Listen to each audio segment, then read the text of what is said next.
אונסקו הודיעו היום על הכרה רשמית, שימו לב, בקושרי, המאכל המצרי הכל כך אהוב על המצרים, ועל צירופו לרשימת המורשת העולמית והבלתי מוחשית. כמו שאמרתי, הקושרי זה מנה דגל במטבח המצרי, ומי שמכירה את הקושרי יותר טוב מכולנו היא לבנה זמיר. שלום לבנה. אהלן רועי, מה שלומך? בסדר לבנה, היסטוריונית, חוקרת יהדות ארצות ערב והאסלאם, והכי חשוב, בעלת ספר מתכונים למאכלים מצרים. זה נכון, כל מה שאמרת. אז הכל נכון, אז מה זה הקושרי? בואי תסביר למי שלא יודע. אוקיי, אז קודם כל אומרים קושרי. קושרי, הנה. לא קושרי, זה נשמע סיני, משהו כמו... צודקת, אז הנה.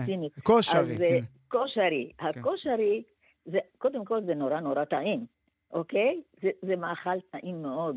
אז הבסיס של הקושרי הוא בסיס של אורז, ביחד עם שעריה. שעריה זה לא בדיוק מקרוני, זה דק מאוד מאוד.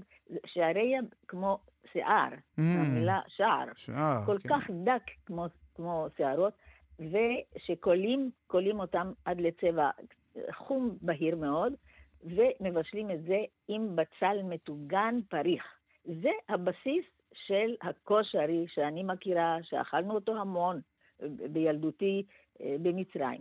היום הקושרי הוסיפו עליו דברים שלא היה בתקופה שלי. שדרגו אותו לתקופה. שדרגו, בוודאי, לתקופה, בדיוק כפי שאמרת. למה? כי האורז והשעריה זה פחמימה. והעניים צריכים קצת פרוטאינים. הוסיפו להם בתוך הקושרי עדשים בצבע חום, שזה כבר סוף סוף פרוטאין ולא רק פחמימה, והוסיפו טעמים שהגיעו כנראה מארצות ערב אחרות. הגיעו למצרים הרבה מאוד ערבים מארצות ערב אחרות, והם שדרגו, כפי שאמרת, בצורת רוטב עגבניות, שהם קוראים לו עד היום סלסה. סלסה זה באיטלקית, יא רבק. זה מילה איטלקית מהתקופה שלנו, סלסה. אבל הם קוראים לזה סלסה עדיין, רוטב עגבניות וקצת חריף. החריף הזה, רואי, הוא לא מובהק, הוא לא אותנטי מצרי. המצרים, האוכל המצרי, כפי שאני כותבת בספר שכבר הזכרת אותו, מטעמי מצרים, שהוא היחידי בארץ שנמצא בחנויות, אין עוד ספר בישול מצרי מלבד זה בחנויות. בגלל זה התקשרתי אלייך. נכון, אתה וצדקת. אז החריף לא קיים במטבח המצרי. המצרים מפונקים, וואלה, מפונקים מאוד. הם אוהבים אוכל שלא צורב בפה, אוכל רך מאוד מאוד. מעולם לא אכלנו בשר בקר, אכלנו עגל. קראו לזה באיטלקית וטלו, מה זה וטלו? זה עגל חלב. לבנה, אני חייב לשאול אותך, איך את רואה את ההכרה הזאת של האום, של אונסקו? אני אגיד לך, כן, אני לא מתפלא, כי היום הקושרי עבר את הפופולריות של הפול, פול מדמה זה הפול החום שמבשלים אותו שעות רבות, וזה טעים מאוד אגב, הפול, כי כולו פרוטאינים. אבל הקושרי עבר את הפופולריות של הפול, למה?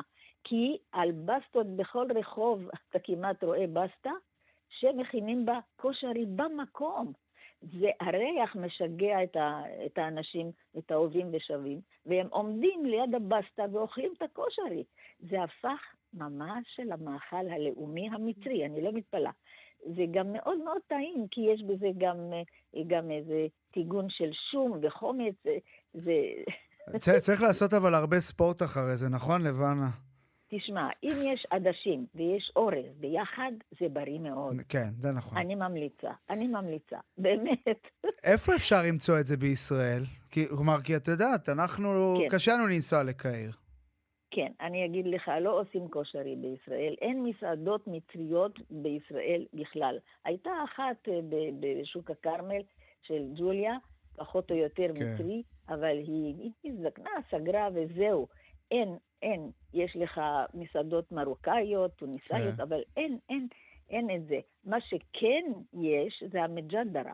מג'דרה זה אורז, מג'דרה, זה אורז עם העדשים. עם העדשים בצבע חום. וגם בצל מטוגן, זה טעים מאוד. כן. אבל אתה יודע, המג'דרה, מתי בישלו אותה אצלנו כן. בבית? ביום שהייתה מגיעה הכובסת. כן, אני אבוא לאכול אצלך, עשית אותי רעב. התפדל, מתי שרק תרצה. תודה רבה רבה, לבנה, תודה רועי. תודה.